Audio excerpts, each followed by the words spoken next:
One Certainty Prevails by Anthony Kent. Read by Shauna Chung.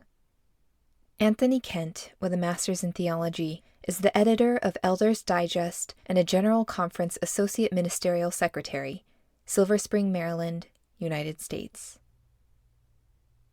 The year 2020 will be remembered without a need for explanation, like 1914, 1929, 1939, 1968, and 2001. When 2020 dawned, who could have imagined the changes we would see? It is rather ironic that the phrase 2020 is typically associated with excellence in human vision, yet no human envisioned 2020 unfolding as it has.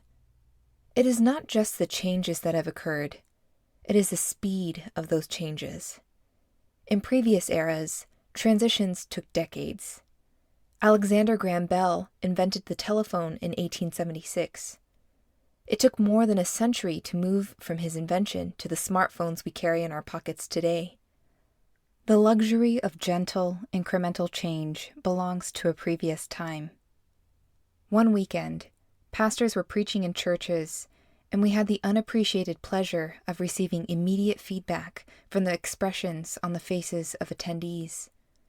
The next moment, we were preaching alone to a phone or camera, and we were left wondering whether there was any real connection with those on the other side of the device. We went from numbers in the pews to the number of views. Yes, ministry has changed. We cannot enjoy warm handshakes, the literal embraces of fellowship, and united voices singing praises to Jesus. Now we have masks and social distance. Committee meetings, prayer meetings, Bible study groups, visitations, communion services, ordinations, weddings, funerals are all different now. Immediate change to ministry was necessary and remains essential. This global pandemic is a killer. We are not changing ministry as a charade, but because gathering has caused death for many, grief for multitudes, and anxiety for all. Fear and pain have been partners with the pandemic. The threat or the reality of the loss of life, health, family, friends, and/or income has changed our lives and ministries. Pastors are not just ministering to others sleepless with worry. They are suffering with no immunity to the hardships. And, to state the obvious, the normal challenges of life, cancer, strokes, paying the bills, are all still happening. What is next? Writing this in June for a September publication, it is difficult to say. But I do have a hunch. There will probably be more changes requiring us to adapt and refine our ministries and lives. One certainty prevails, and more certain than death and taxes. The Jesus who called you into the ministry, blessed you with the Holy Spirit, and gifted you with talents, resourcefulness, opportunities, and intelligence will be near you. God's promises, found in His Word, linger. I will be with you. I will not leave you or forsake you.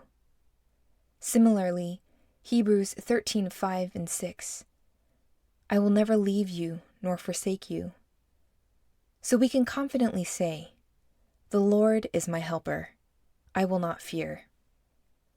Minnie Louise Haskins, a young dedicated missionary in 1908, ministering in arduous circumstances, penned the words of a poem that has comforted and inspired the masses and royalty alike. And I said to the man who stood at the gate of the year, give me a light, that I may tread safely into the unknown. And he replied, go out into the darkness, and put your hand into the hand of God. That shall be to you better than light and safer than a known way. For bibliographical and biblical references on this article, and for much more content for pastors and church leaders, please visit ministrymagazine.org.